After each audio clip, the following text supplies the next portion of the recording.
নামাজে দাঁড়াইয়া আল্লাহর গুণ বর্ণনা করলে, আল্লাহর সাথে কথা বললে আল্লাহ মাফ করিয়া দে। কেন জানোনি? আমার আল্লাহ ডাইকা ডাইকা ফেরেশতাগুলিদেরকে বলে, ও আমার ফেরেশতার দল, আমার এই বান্দা যে কোরআনের মাহফিলে বসে রইল, আমার এই বান্দা যে নামাজে দাঁড়াইল, আমার বান্দা কি কোনোদিন আমি আল্লাহকে দেখছে?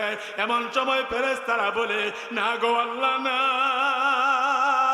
তোমার এই বান্দা কোনোদিন তোমারে দেখে নাই। আল্লাহ তোমার এই বান্দা, আল্লাহ তোমারে কোনোদিন দেখে নাই। আমার আল্লাহ বলে, ও ফেরেশতার দল, আমার এই বান্দাটা আমারে না দেখা নামাজে দাঁড়া গেল, আমারে না দেখা এই কোরআনের মাহফিলে বসে গেল, কিসের আশায়, কিসের নেশায়?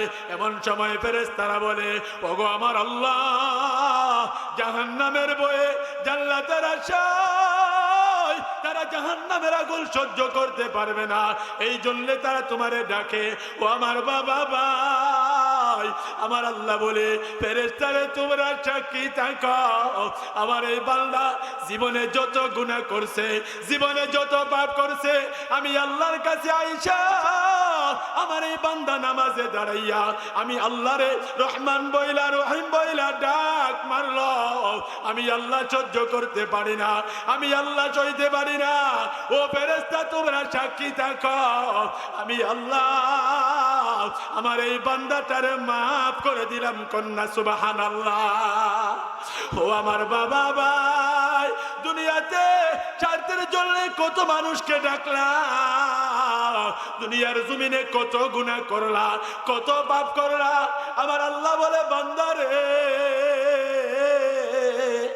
আমি আল্লাহ তাকায়া থাকি, কোন সময় আমার বান্দাটা আমি আল্লাহরে ডাক দিবে। আমি আল্লাহ তাকায়া থাকি, আমার এই বান্দাটা কোন সময় আমি আল্লাহরে ডাকবে। এই মাহফিলে বৈশা তোমার ভালো লাগে না, মালিক রে তোমার ডাক দিতে মন চায় না।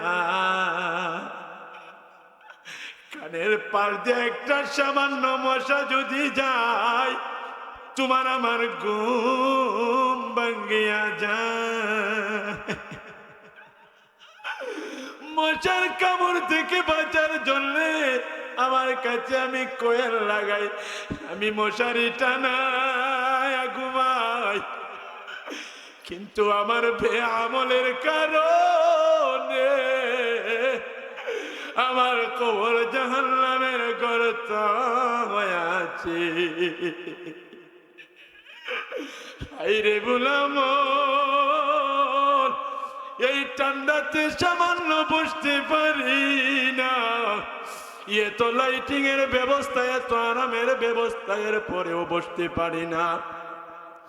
আমার বাড়ির পাশে যে কবর, ওই কবরে জঙ্গল,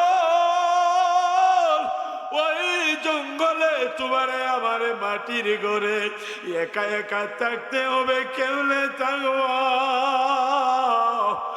মনটারে বোঝাও না। এখনো কি আল্লাহর কাছে মাপ চাওয়ার সময় হয়েছে না? গুনার জন্যে আমার জীবন না পাক, গুনার জন্যে আপনার আমার জিন্দেগি না পাক। ওই কঠিন আসরের মাঠে আল্লাহ যদি তোমারে আবার ডাইকা ডাইকা বলে, যারে না পরমাল জাহান্নামে যা রে, কেমনে সহ্য করবো রে বাবা, কেমনে সহ্য করব? দুনিয়াতে কত আপন জন দেখা যায়, মরার পরে কেউ আপন থাকে না। আমার নিজের ছেলে আমার কাঁধে কইরা ওই মাটির ঘর কবরে শুয়াইয়া দেয়, ওই 3.5 হাত মাটির ঘরে শোয়া দেয়। আজকে বাড়িতে যাইয়া বালিশের সাথে মাথা লাগাইবা, লাগাইয়া মনটারে একটু জিজ্ঞাসা করবা, ওরে আমার মন, জীবনের শুরু থেকে আজ পর্যন্ত আমি যত নামাজ ছাড়লাম, যত পাপ করলাম, আমি মরার পরে কি জান্নাতে যাইতে পারবো? না রে বাবা না রে, তোমার আমার মন বলবে তুমি জান্নাতে যাইতে পারবা না। এই জন্য তুমি কেবলে বাচ্চারা ঘুমাও, তুমি কেমনে কোরআনের মাহফিল চাইরা বাড়িতে ঘুমাও। একটা বার যদি জীবনের পাপ গুলা লইয়া মালিক রে ইখলাসের সাথে একটা ডাক দিতা, মালিক বলে আমি মহান আল্লাহ তোরে এত মায়ার দয়া কইরা বানাইলাম, বান্দা তুই জাহান্নামে যাইবি, আমি আল্লাহ সহ্য করতে পারবো না। কারণ তোমার আমার নবী বলে রে উম্মতের দল, যে কবরে তোমরা যাইবা নামাজ না পয়রা আল্লাহর গোলামি না কইরা, ওই কবরে তোমার যেই সাপ বিচ্ছু কামড়াবে, একটা দুইটা সাপ নয়, 70 থেকে 99টা সাপ তোমারে আমারে কামড়াবে। ওই কবরের জন্য কি তৈয়ার করা, ওই কবরের জন্য কি কামাই করলা। কবরেরই আযাব যদি মানুষ দেখিত, সবাই দিলটা নরম হয়ে পড়ে। কবরেরই আযাব যদি মানুষ দেখিত, গরবানি সারিয়া পাগল হইতো। কত যত্নের পাখি তুমি, কাজল বরল টিয়া, সময় হলে যাইবা চলে, এই দুনিয়ার সতয়া। গতি নাই রে, গতি নাই রে বাইরে বাই,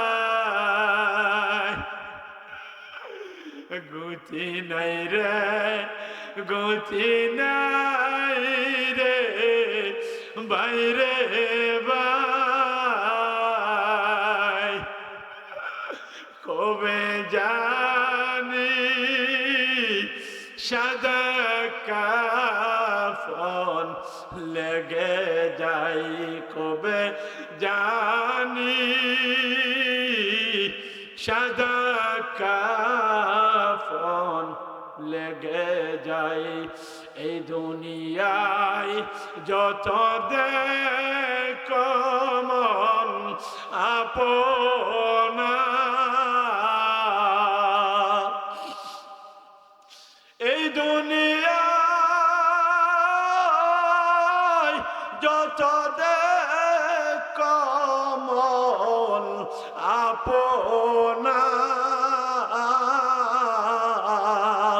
মরলে পরে সবাই হবে বেগানা। পড়েন সবাই। সাপে কাটবে গরজ মারবে, হাই রে হাই, সাপে কাটবে গরজ মারবে হাইরে হাই, কবে জানি সাদা কাপড় লেগে যায়। বাবারে ভাইরে আমার, কবে জানে মরণ তোমার জন্যে আমার জন্যে চলে আসে।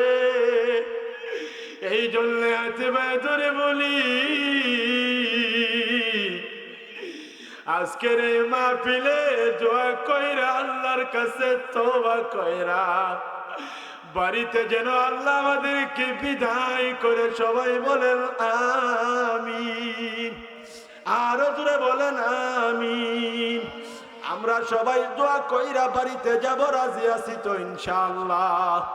ও আমার বাবা ভাই না জানে কার মা কার বাবা, অন্ধকার ঘর কবরে ঘুমায় আছে। জীবনে তুমি আমি কত মানুষের জানাজা পড়লাম, জীবনে কত মানুষকে নিজের হাতে আমরা কবরে শোয়াইলাম। এমন ভাবে একদিন তোমাকে আমাকেও কবরে মানুষ শোয়া দিবে, ঠিক কি ঠিক না? এই জন্য সবাই বলেন, এই দুনিয়াতে আল্লাহর ইবাদত করার দরকার আছে কিনা নাই? আর জোরে বলেন আছে কিনা নাই? এই জন্য আমার আল্লাহ বলেন, মুমিনের 4 নাম্বার গুণ হবে ওই মুমিন গুলা আমি আল্লাহর ইবাদত করবে, আমি আল্লাহরে ডাকবে। আর মুমিনের 5 নাম্বার গুণ হবে ও মিম্মা রাযাকনাহুম ইউনফিকুন, আমি আল্লাহর দেওয়া রিজিক থেকে ওই মুমিন গুলা আমি আল্লাহর রাস্তায় দান করবে। আমরা সবাই আল্লাহর দেওয়া রিজিক থেকে আল্লাহর রাস্তায় দান করব। আল্লাহ সবাইরে কবুল করেন, কোন আমিন। আর ওরা বলেন আমিন। এই জন্য মুমিনের 5টা গুণ। 1 নাম্বার হইল মুমিন যখন আল্লাহ নামের তাসবিহ পড়বে শুনবে, তার কলবের ভিতরে জালজালা পয়দা হবে। 2 নম্বর গুণ হইল মুমিন যখন কোরআনুল কারীমের তেলাওয়াত শুনবে তার ঈমান বাড়বে। 3 নম্বর গুণ হইল মুমিন সব সময় সর্বহালতে ভরসা করবে আল্লাহর উপরে। মুমিনের 4 নম্বর গুণ হইল মুমিন নামাজ পড়বে, আল্লাহর ইবাদত করবে। মুমিনের 5 নম্বর গুণ হইল আল্লাহর দেওয়া রিজিক থেকে মুমিন আল্লাহর রাস্তায় দান করবে। কথা কোন ঠিক কিনা? রাজুরা বলেন ঠিক কিনা? এই জন্য আল্লাহ বলেন উলাইকা হুমুল মুমিনুনা হাক্কা। আর এই 5টা গুণ যাদের ভিতরে থাকবে তারাই হবে প্রকৃত পক্ষে মুমিন। কন্যা সুবহানাল্লাহ। আর জোরে বলেন সুবহানাল্লাহ। আল্লাহ 3টা পুরস্কার দেন। আল্লাহ বলেন লাহুম দারাজাতুন ইনদা রাব্বিহিম ওয়া মাগফিরাতুন ওয়া রিজকুন কারীম। আল্লাহ বলেন লাহুম দারাজাত, আল্লাহ তাদের ইজ্জত সম্মান বাড়ায় দিবে, আল্লাহ তাদের ইজ্জত সম্মান বাড়ায় দিবে। আল্লাহ 2 নম্বরে ওয়া মাগফিরাত, আল্লাহ তাদেরকে maaf করে দিবে। আল্লাহ 3 নম্বরে বলেন ওয়া রিজকুন কারীম, আল্লাহ তাদেরকে সম্মান ইজ্জতের রিজিক দান করবে। তার মানে মরার পরে আল্লাহ তাদেরকে জান্নাতের বালাখানা দান করবে। সুবহানাল্লাহ। আল্লাহ মরার পরে এই 5টা গুণ যাদের ভিতরে থাকবে আল্লাহ মরার পরে জান্নাতের বালাখানা দান করবে। আল্লাহ তাআলা আমাদের সবাইকে